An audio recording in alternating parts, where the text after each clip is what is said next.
10 દિવસથી આપણે પાણી નથી આવતું એટલે આપણે કેટલા હેરાન થઈએ।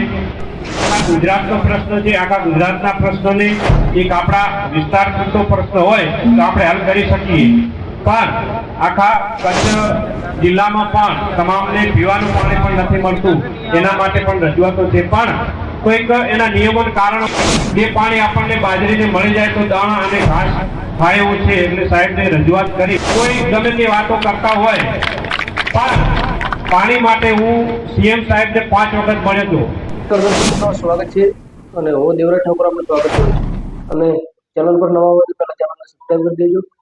અને આજે વાત કરવી છે ખેડૂતોના લક્ષે, જે ખેડૂતોને ઉનાળો આવતા જ કે ખેડૂતોને તકલીફ વેઠવી પડે છે, કારણ કે ઉનાળો આવતા જ કેનાલો બંધ થતા ખેડૂતોને પારાવાર મુશ્કેલી વેઠવી પડે છે। ખેડૂતોને અહીંયા ખાસ કરીને બનાસકાંઠા જિલ્લાના લોકો ખાસ કરીને ખેતીવાડી અને પશુપાલન ઉપર જ નિર્ભર છે અને પશુપાલન અને ખેતી કરીને તેઓનું ગુજરાન ચલાવે છે, ત્યારે તેઓ મોંઘા બિયારણ લાવી અને વાવી અને તેઓ મોંઘા ખાતર અને મોંઘા બિયારણો વાપરે, પણ જ્યારે રવિ સિઝન લેવાનો ટાઈમ આવ્યો તે સમય કેનાલો બંધ થતા તો ખેડૂતોને તકલીફ પડી રહી છે।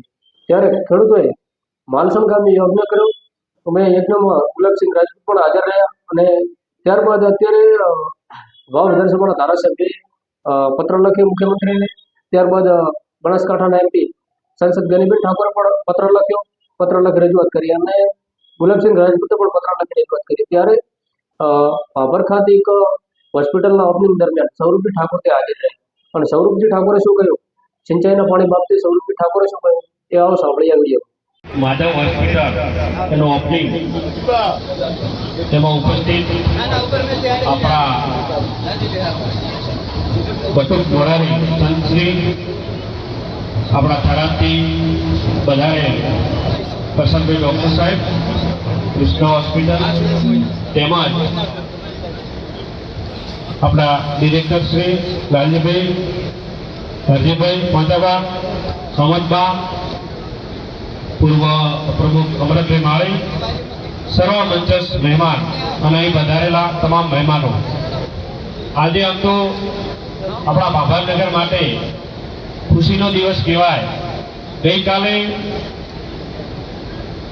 આપણા ભાભરની અંદર એક લાભ મલ્ટી હોસ્પિટલનું ઉદ્ઘાટન થયું। આજે માધવ હોસ્પિટલ આપણા ડૉક્ટર રવિન્દ્રભાઈ એમણે પણ આ ભાભરનગરની સેવા માટે આજે સાહસ કર્યું છે, એ સાહસને આપણે બિરદાવીએ છીએ અને એમને આપણે સાથે રહી અને આ ભાભરનગરના તમામ લોકો એમને સાથ સહકાર આપે અને કાંઈ પણ આમ તો આપણે નાની મોટી બીમારીઓ માટે આપણી માગણી હતી જ। અમે 12 મહિના પહેલાં ત્યાં થરાદમાં કૃષ્ણા હોસ્પિટલમાં એક નવીન ડૉક્ટર સાહેબે ઉદ્ઘાટન કર્યું, ત્યારે પણ આપણે કરશનભાઈ સાહેબને વાત કરેલી કે સાહેબ અહીં તો ઘણી બધી હોસ્પિટલો છે, પણ અમારા ભાભરનગરમાં પણ એક સારી હોસ્પિટલ બનાવો।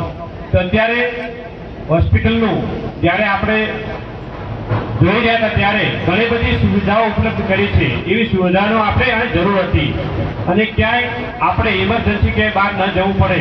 આમ તો આપણને ડર થાય, ડર કોઈને ના થાય એવી પ્રાર્થના કરીએ, પણ ત્યારે થાય ત્યારે આપણે કાં તો રાધનપુર દોડવું પડે અથવા પાટણ જવું પડે અથવા થરાદ જવું પડે, પણ હવે એ સુવિધાઓ આપણને અહીં ઉપલબ્ધ થઈ રહી છે અને આ વિનાયકમાં જ આમ તો હું પણ આ વિનાયકનો સભ્ય છું અને અમારા વિનાયકમાં માધવ હોસ્પિટલ બનતો ત્યારે હરખ હોય એટલે ખૂબ ખૂબ શુભકામનાઓ પાઠવું છું કે આ હોસ્પિટલની અંદર તમે અહીંના નગરજનોની નાના મોટી બીમારીઓને દૂર કરો અને ડૉક્ટર એક ભગવાન રૂપી હોય છે, એટલે ભગવાન રૂપી ડૉક્ટર આપણને મદદ કરી અને સુખી જિંદગી જીવાડે એવી આપણે ડૉક્ટર સાહેબને પણ પ્રાર્થના કરીએ કે અમારા નગરજનોનું સ્વાસ્થ્ય સારું રહે એના માટે માર્ગદર્શન પૂરું પાડતા રહેજો અને ખૂબ ખૂબ શુભકામનાઓ કે આવી હોસ્પિટલ અત્યંત સુવિધાવાળી આપણને મળી છે, એટલે આપણે એમને પણ ખૂબ ખૂબ શુભકામનાઓ પાઠવીએ છીએ।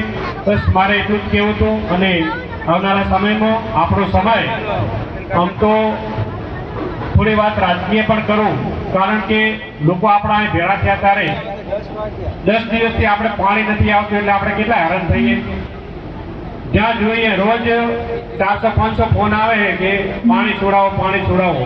પણ આખા ગુજરાતનો પ્રશ્ન છે. આખા ગુજરાતના પ્રશ્નોને એક આપણા વિસ્તાર પૂરતો પ્રશ્ન હોય તો આપણે હલ કરી શકીએ. પણ આખા કચ્છ જિલ્લામાં પણ તમામને પીવાનું પાણી પણ નથી મળતું.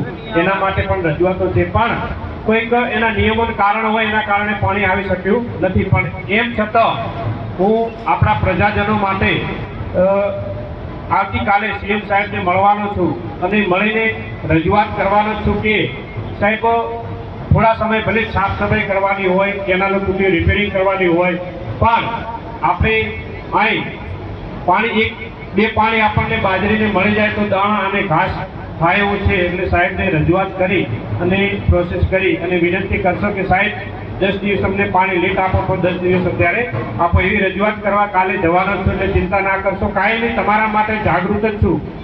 કોઈ ગમે તે વાતો કરતા હોય, પણ પાણી માટે હું સીએમ સાહેબને 5 વખત મળ્યો હતો અને સીએમ સાહેબે ના નથી.